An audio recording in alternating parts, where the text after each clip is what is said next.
Thank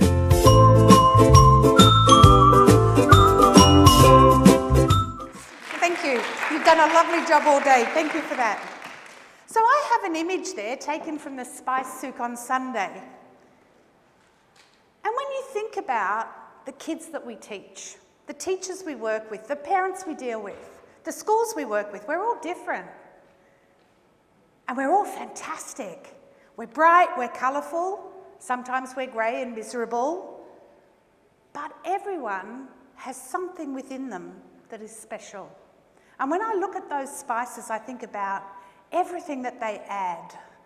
The colour, the flavour, the joy, the heartache sometimes, the pain, that comes with learning.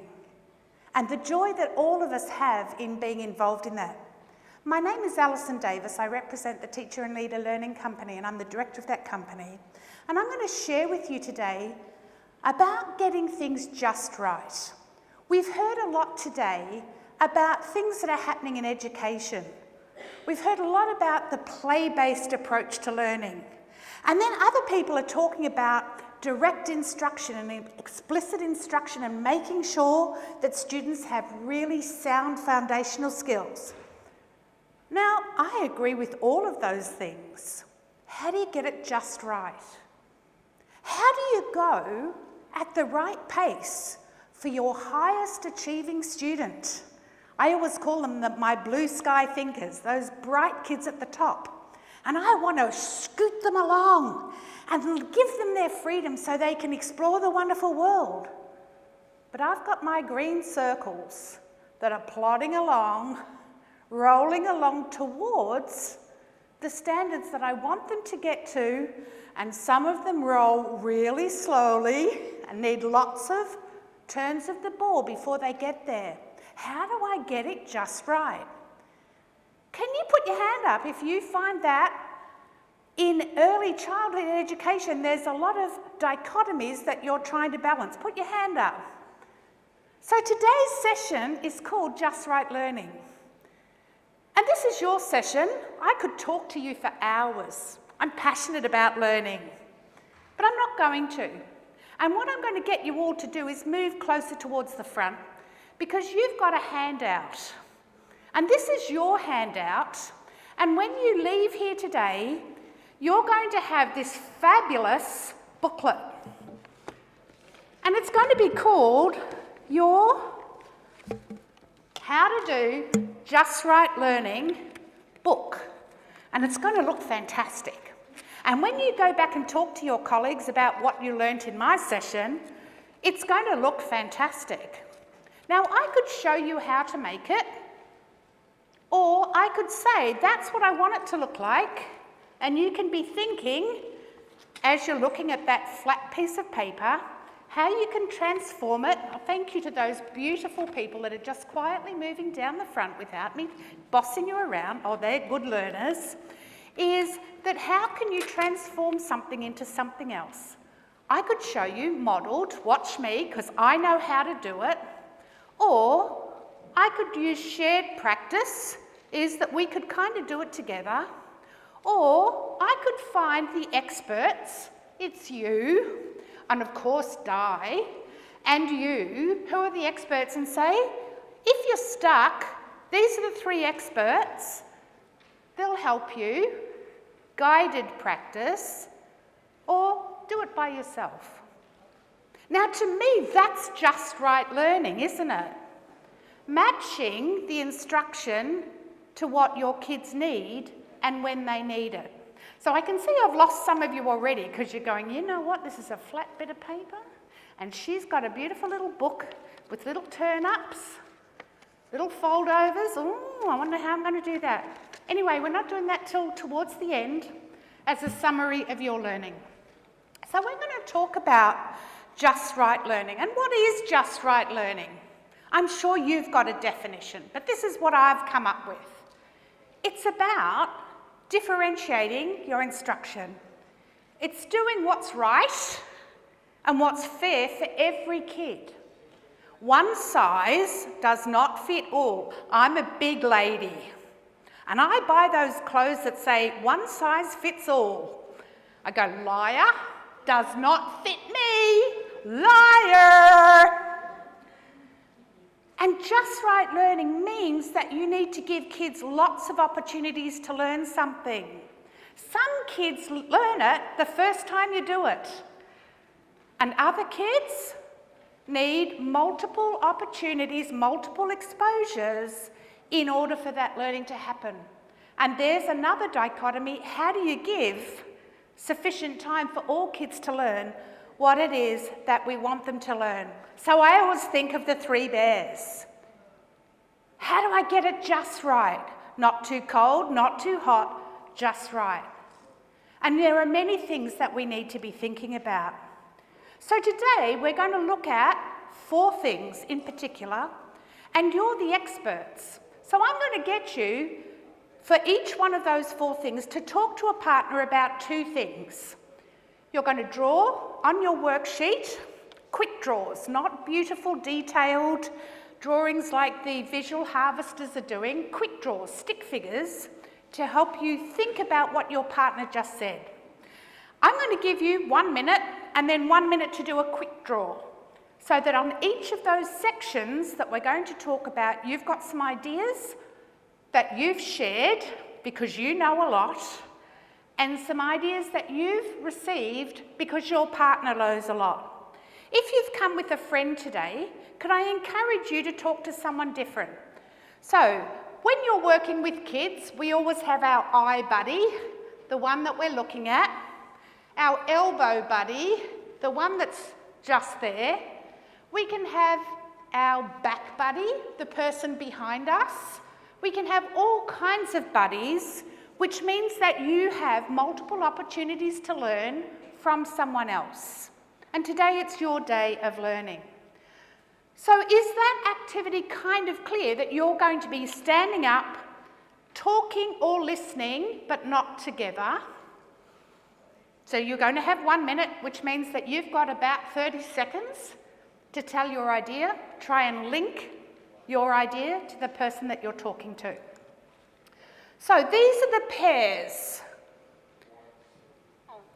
It's about what do kids love to do, and how do we know that they're ready to take that learning journey? Secondly, what do kids need? Balanced with giving kids a choice. Time and support. Big challenges in terms of getting it just right. And lastly, evidence. How do you know that kids know? And how do you find that out? Through your questioning. So they're the 4 areas we're going to have a look at today. So our classrooms are filled with students who have all sorts of different needs. They have all sorts of different challenges, different passions, different desires, different expectations of themselves, different parents who have different expectations, different teachers. So our classrooms are full of multiple choices. So when you're thinking about what it is that we need to be thinking about, we need to know our learner. We need to know their interests and their passions. What will they spend 20 minutes doing without interruption? What will they spend an hour doing without being told? What will they spend 2 hours doing? I have grandchildren. One of them will spend 4 hours on Hot Wheels, as long as when he walks into my house, the Hot Wheel track has been freshly set. He won't play with it if it's the same as it was last time. Great learning for me is I need to set it up so it looks fantastic. So, what's their readiness and how do you know that? What are they ready to learn next? One of my great challenges about play is sometimes what they're doing in the classroom is exactly the same play they're doing at home. Where's the value? Where's that challenge? Where's that added value of what you're doing as an educator? Your language, what are you modelling? Your thinking processes, what are you modelling? Your challenge, what are you modelling? What are you doing to get kids to what Vygotsky talked about?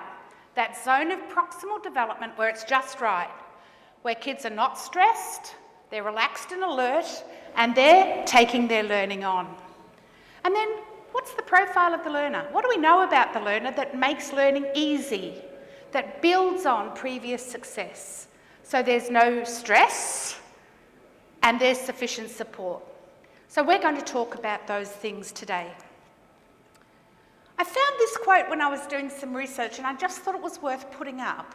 It takes 1,000 hours of lap time, think about a lap and a family member engaging in a beautiful social interaction with a child with reading, for young children to have the readiness skills in place to learn.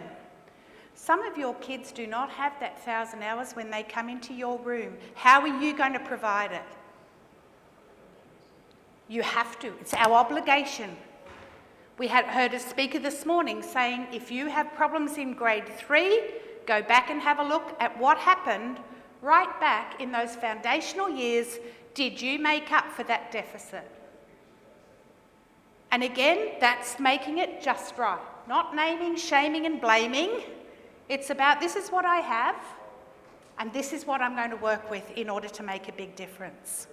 So in terms of what we're going to do, we have content. The what of what we're going to teach. The strategies that you're going to use because you're a thinking teacher, you're a thinking educator, you're a thinking leader. The environment you could create that provides enough structure and enough freedom, enough choice, but enough opportunity for practice so that you get fluent and skillful. Vygotsky talked about it becoming automatized and fossilized. Fossilized meaning I don't have to think about my thinking. And how do we create those opportunities when some kids it becomes fossilized the second time they do it, and other kids it takes 100 times to get to that. And lastly, what's the product of learning? How do you know that a kid knows? What will it look like? What's your evidence? So they're the things that we're going to talk about. So the first thing I want you to do is to think about content. What it is that kids love to do in a learning environment, and then secondly, how do we know that they're ready for that? So, have you all got two things? You need your worksheet. If you haven't got a worksheet, my glamorous assistant, Miss Diane, has the worksheets here, and a pen. Everyone got those two things? Could you all stand up, please? Excellent. And find a friend, a buddy, someone to talk to.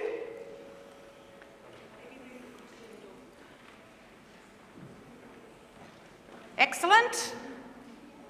Well done, everyone. Can I get you lovely ladies at the back?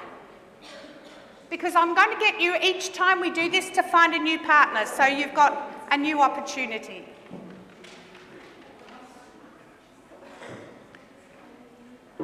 Okay, everyone ready? Because I'm going to be a fearsome timekeeper because I have a very short time. I am only giving you a minute. At the end, I'm going to say, and thank you, and I'm going to raise my hand. When I raise my hand, can you stop talking? Look at me, because I'm gorgeous, and listen, because I'm going to give you an instruction. Is that okay with you? Yes? No? 50-50. Is that okay with you? Yes, awesome. Now again, notice what I did. Good classroom management. Made my expectations clear. Is that okay with you? Looking for buy-in. But I was very explicit. This is what I want you to do. So you're going to talk for 30 minutes and your partner is then going to talk for 30 minutes. 30 seconds, sorry. We're going to be here till midnight. 30 seconds. About what do you know about what young learners love to do? And secondly, how do you know that they're ready to go to that next piece of learning, which with Vygotsky, it's when the learning is 90% in place, and what's that next little bit, that zone of proximal development, where it's not too hard, not too easy, it's just right instruction. We've got a group of 3 here. Is there someone that is also in a group of 3? No, guess what? It's your lucky day because you get to talk to me. Come on down. And if I had prizes, you would be my prize winner. Try not ever to have a group of 3. It never works, okay? Because you get distracted. The taller person is going to speak first. What is it that kids love to do? And how do you know that they're ready to go on to the next piece? Your minute, please don't sit down. Part of standing up is about giving you an opportunity to monitor what's happening. And again, it's good for your brain to change the neural pathway. Standing up is good. So, your minute starts now. Go. 30 seconds each. Hi, I'm Alison. What's your name? So I'm going to bend over and probably show my bosoms, but I'll just cover it over. Do you want me to come up? No, it's okay. Tell me what you think young learners love. I think they like to explore, try different things. Absolutely. And how do you know that they're ready to go to that next step? What are the signals? I think they start trying to open the boxes and challenge. I think we as educators need to be really aware of that. You know, I think too often we put them in boxes and don't open the box for anything challenging. Oh, we've got what's in the box already prepared. Well, that's it. Yeah, and that's where you're going to go. Yeah, we have our structured ideas. This is what you should do, and that's one of the reasons I love working with kids, because they blow my mind. Absolutely. And you give them ideas, and they just go Absolutely. out the window. Yeah, fantastic. Yeah. Awesome. That's why I'm Yeah. Fantastic. Thank you so much. And thank you.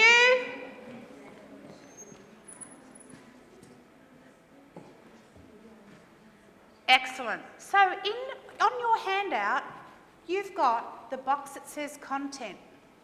What is taught? You've got a picture of a heart and you've got are you ready? The same images that are on here. Can you take 30 seconds just to either write some words or draw some quick draws so that you will remember in the content section what you talked to your friend about? Go. You've got 1 minute. You can sit down for this part, but sit with your partner.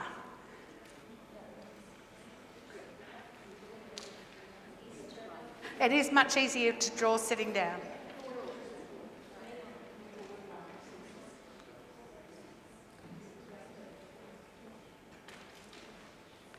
Now notice how the talk extends as you're recording what you learned. You want to keep talking to your friend. That's good learning.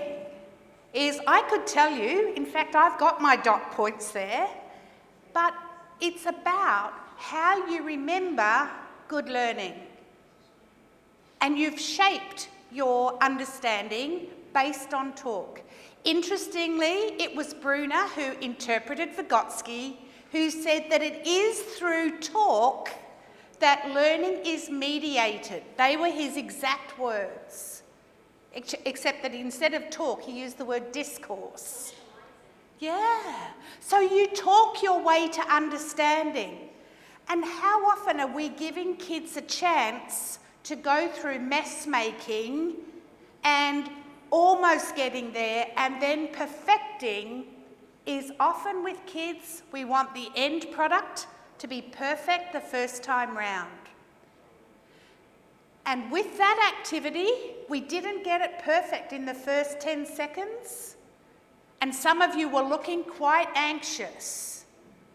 But after about 10 seconds, you relaxed into it. Yeah, we're right. This is okay. By the end of this, we're going to be experts.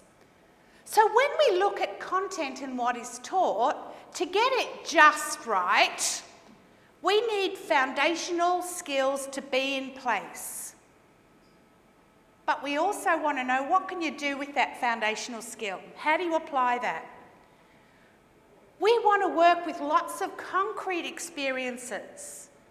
But unless kids can move into, this is the name for that concrete experience, here's the language that matches this is what the word is, this is how that word fits into a sentence, and this is how I describe and explain it, then we have an imbalance. We want our kids to be dependent on the instruction to start off with, because that's about all good learning. Watch me, I'm the expert. I know how to do it. But we don't want to leave kids there. We want kids to say, shove off, I can do this myself. I have grandchildren that say, oh, Nana, I can do it myself, Nana, with a look of complete disdain. Don't do it for me. Dame Professor Marie Clay, her famous words, never do for a child what they can do for themselves. Great reminder to me, and I keep forgetting that. We need to provide structure to our kids. Routines, structure, things that are expected. But we also don't want to limit kids for that into locking them into a box and saying we always have to do it this way. Here's the problem that we need to solve. So when we're thinking about just right learning and we're thinking about how we present our content, we need to think about getting it just right. Not too easy, not too hard, not too concrete, not too abstract. We have to get it just right. And it takes a team of people talking, demonstrating, reflecting, analysing, making decisions to help you get that right. Was there anything in the content area that we missed in that description?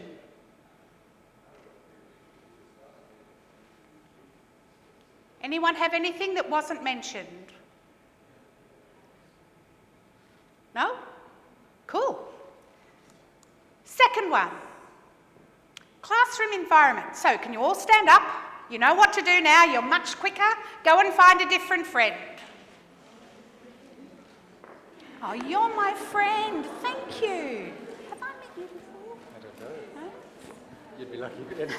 I would be lucky. I'm mic'd up, I can't be naughty. No, exactly. Okay. I'll do it for both of us. And thank you everyone. Can you just, we've got someone there? Everyone got a partner? Because I've got the odd person, not that you're odd in any way. So we're going to talk about how the content is taught, how your learning environment is structured so that learning is easy. Now remember, we have two choices here. We know as educators that we have to plan the learning based on what the kid already knows and that they're ready for the learning, but what they need. My William just started nursery school. He needs to write more. He's an expert on physics. He knows about angles, slope, speed, acceleration. He knows all of that. He knows more than a Year 10 kid. No idea about writing his name. And is not particularly interested, but Nana's working on it. We're having fun. We're doing cars in paint. We're making William. It's a long name for a little boy that's not interested. But how do you give that balance between what kids need and what they choose to do? So what are the things that you know and that your friend knows that will help you to make good decisions? You have 1 minute, go. First one is need. Second is choice. Right. So how do you know what they need? Yeah. I guess through observation assessment. So you'll see what the child is doing and where that stop is, which tells you that's the ZPT area. So that's really like, right, they need that more love to jump in and support them to get there. Yeah, yeah, absolutely. And that's hard sometimes because teachers sometimes don't have the observational skills and the developmental knowledge to know how kids learn. And you're from the UK? No, No? no, New Zealand. New Zealand? Even better. I know. Even, I won't, I'll be even biased, yes. closer. We Well, do I do mean, a good job. we're very, very fortunate in the investment that our education system has placed on educating our young people in education. And that's why we're highly desired. You know, the stuff you know in your little finger, people would give the world and you're only young. No, but it is true. And, you know, we need to thank our education systems that we've been brought up on Vygotsky and Marie Clay and all of those great thinkers about teaching and learning. I'm Australian. I know. Well, did you think I was British? A lot of people think they're not sure where I come from. They're all a bit confused. What part of Australia? Melbourne. Yeah. I'm going to be going back there hopefully soon. Well, stay here because we need young people, especially people like you, to make a huge difference. So don't go. Stay here. Okay. Oh, well, okay. Cool. And don't go. Thank you. Now I have a supplementary question here, which is about authentic practice. Now, I have previously worked with companies who published great big thick practice books that were hideous. And when I worked for them, I said they were hideous, and I still believe they're hideous. However, kids need to practice what they've just learnt. Agreed? And Di only needs to practice it once because she's so clever, but my friend here needs to practice it 3 times, and my New Zealand friend here, well, enough said. I don't need to say how many times the Kiwi needs to. We're good friends, so I can have a joke with him. But how do you scaffold that so that kids get just right practice, not just at school, but how do they get just right practice outside of school when you have families that have an expectation that that practice book is going to be filled? I'm going to give you 1 minute to see if you can get that just right. Go. So in regards to getting parents on board, you need to have... Well, practice, what does that look like? How do you get kids to practice what they've just learned? But you want it in different contexts. You want them to generalise what they've learned to other areas. You want to apply it. So you don't want to do 30 of the same thing, maths question over and over again. You want to apply it to a word problem, apply it to a problem, or something like that. With real things? Yeah. So show me how you know that with that. Yeah. With those, we've got all of these toys here. How did you use that to show me that you understand that? Yeah, show what you know. Yeah, show you how you know that. Yeah, cool. Yeah, and that's a real tension. It's a tension in many schools around that opportunity for practice. Yeah, and what that looks like. What's your name? Douglas. Douglas. Lovely to meet you, and thank you for letting me have a joke at a Kiwi. And thank you. Okay, very genuinely, who had a response that they'd be happy to share? Because I'm happy to share my microphone. Can you come up? Can you come on down? You can come right up and share the stage with me. Now, regarding the idea of those expectations for parents who are expecting to see like the whole practice book completed, however, maybe that child doesn't need to really like master every single, because he is kind of like a little bit higher level. We were just discussing with my partner over there, and I believe that it should be like one important thing here is communicating with these parents, and unfortunately this is one of the things, the lack of communication with these parents. These parents are kind of unaware of all of these educational pedagogy that is happening in the class and these new trends in learning and differentiation and so on. So we need to educate our parents about these new system of teaching in order to convince them regarding this. Give her a round of applause. You can come and share the stage with me anytime you like. And again, there were workshops today about how we can help parents to understand the shifts, because parents only know what they know and they want the best for their kids. And some of them are mama bears. And let me tell you, anyone does anything wrong by my grandkids, I actually understand that about being a mama bear and going into fight for my kids. So in your classroom learning environment, we need to be thinking about what kids need, but giving them choice. And all kids need instruction.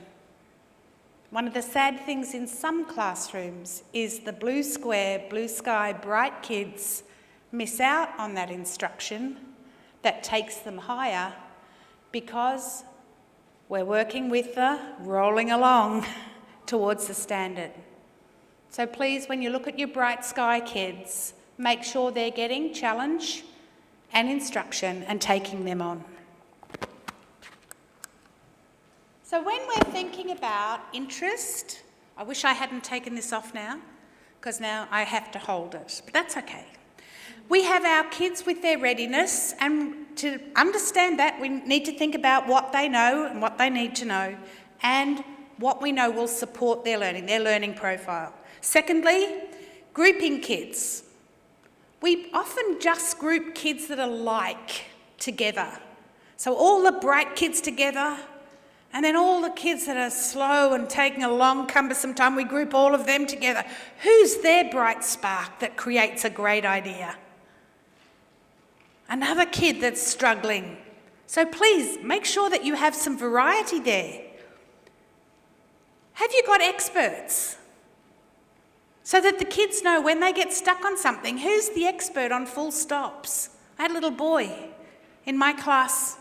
He wasn't good at anything, but he was very musical. And every time I read a story to him, every time my voice went down, he went, and I'd say, along the forest ran the little boy. He became my full stop expert for kids when they were doing their editing. I'd say, go and talk to Ben, he'll help you. And they'd be reading their story and he'd be going, and they'd have their pencil and they'd put their full stops in. Find out what your kids are expert at. Create your classroom yellow pages. If you need help with technology, go and speak to. If you need help with full stops, go and speak to. You need help with solving a word problem, go and speak to. As teachers, we're rather precious about, I'm the expert of everything. And that's lovely, because you are, let's be honest.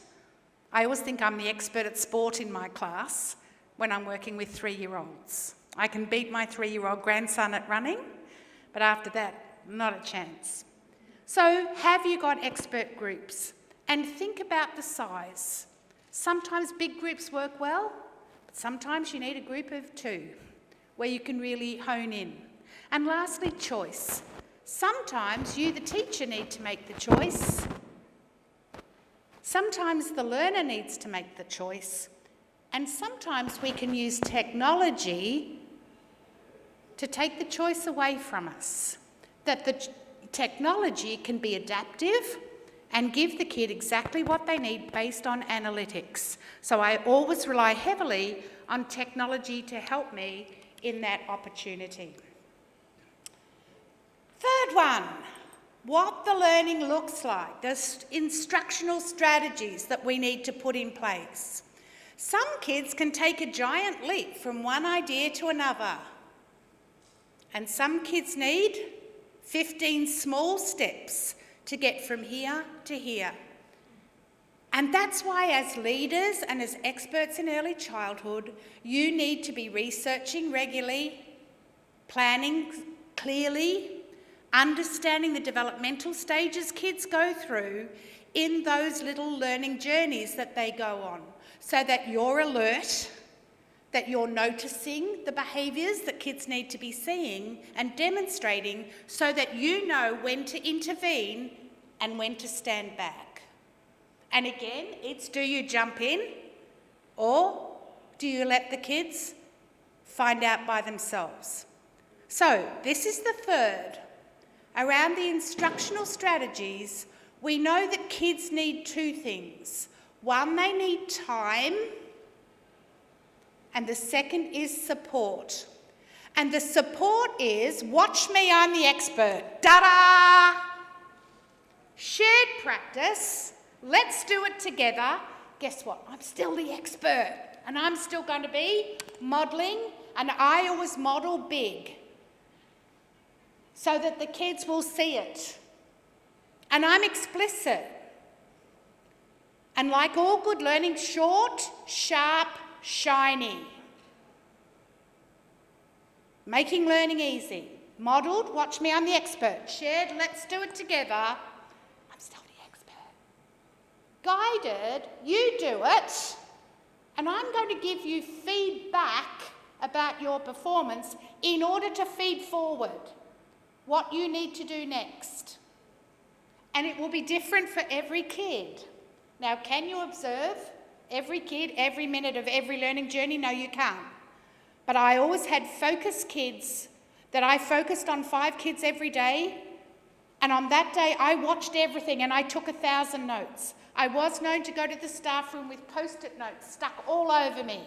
And I'd go to the supermarket sometimes and people would say, oh, I'm sorry, but you've got some post-it notes stuck on your sleeve. Oh, whoops. Now again, noticing teachers, modelled, shared, guided and independence. Unfortunately, because many of us are rushed for time, we do, watch me, I'm the expert. Now you do it. And many of our kids fall over. So, 2 things, time and support. The support from what Vygotsky called the more knowing other. Now that might be me, because I'm the world expert in early learning in that classroom at that minute, but it might be the kid that knows it because they learnt it 2 weeks ago. So think about who your more knowing others are and use them. Demonstrating, modelling, guiding. Okay, second last one is find a new partner. 2 things. Instructional strategies. How do you provide time and how do you provide support when to make sure that you have just right learning in place for every learner. Stand up, find a new partner as quick as you can, because we're nearly out of time. Thank you, excellent. You're my new partner.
Thank you. Awesome. I'm sorry, I got carried away hearing all about a fantastic school. Very exciting and very interesting. That's my apology, a very long teacher minute. Now again, lots of you had some good ideas about what you can do, but understanding that there are challenges in there of what you want to do. Those of you that are leaders, encouragers and supporters, here's the remembering strategy as you walk out the door. Model the behaviour you want to see. If you're not seeing it, model until you do see it. I've always said there are 3 rules for teaching. Model, model, model. Really easy. If there are behaviours you're seeing that you don't want to see, you have to be brave and you have to model what it is that you want to see, catch someone in the act of doing, even that you've asked them to smile at the children and you catch them with a smirk, own it, be proud of it and celebrate it. Because not everyone's going to get to where you want them to be in one single bound. Remember, you're going to have some that are going to be rolling along, and they'll get there if you believe in them and invest in them, and that you show them explicitly what it is that you want to see. I think I'm about to get the wind up. I just want to interrupt you Yeah. a little bit in this. You're talking about modeling what you want to see as a behavior. I'm fine with that, but I'm against like modeling what I want them to learn. At the beginning, I want them to come up and try something and learn from their mistakes, and after that, I might interfere. Absolutely. I'm talking about teachers here.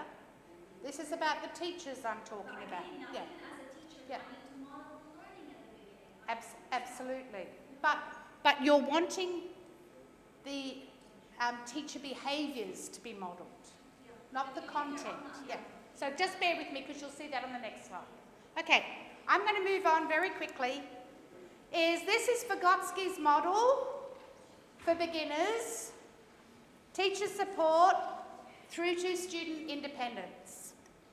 I do it, we do it, you and I do it, and I give you feedback that's very targeted on improvement and then moving to independence.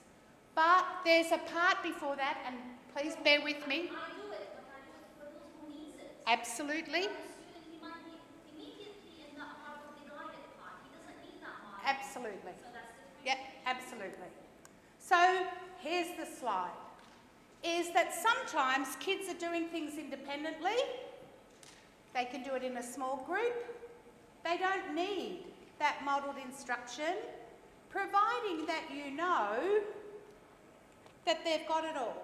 They've got the language, they've got the how and why, they can apply it and use it, and not just fill out the worksheet.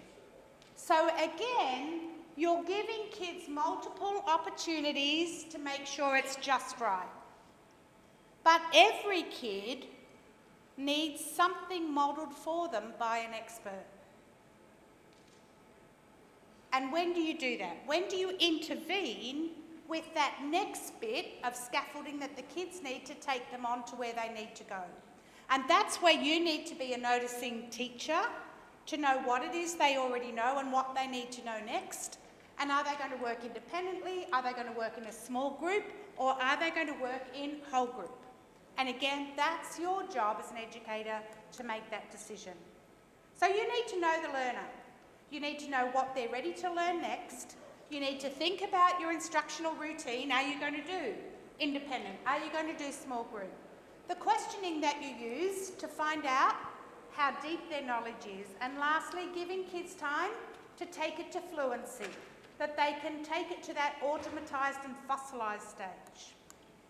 And then lastly, and I'm not going to give you a chance to talk about this with your partner, I'm sorry, because we're out of time, is what is created as a result of their learning? What can kids do with what they know?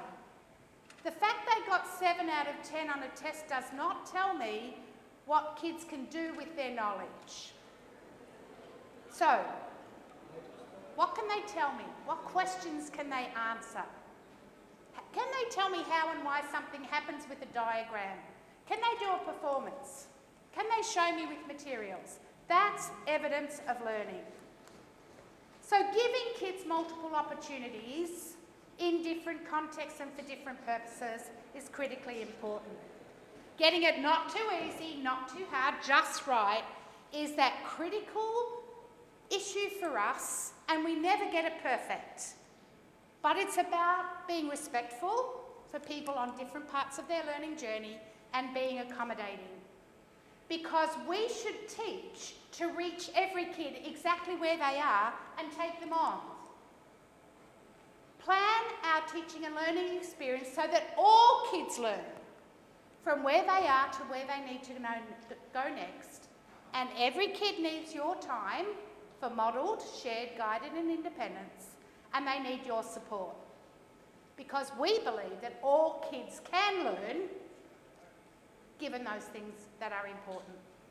So help your kids to get the learning just right and work with your teachers to make sure every day they're in an environment where they can get the learning just right for every single kid. Can I wish you good luck in your learning journey? Help your teachers to be the best they can be, and thank you everyone. There's my email address if you want to email me. If you want a copy of the presentation, thank you.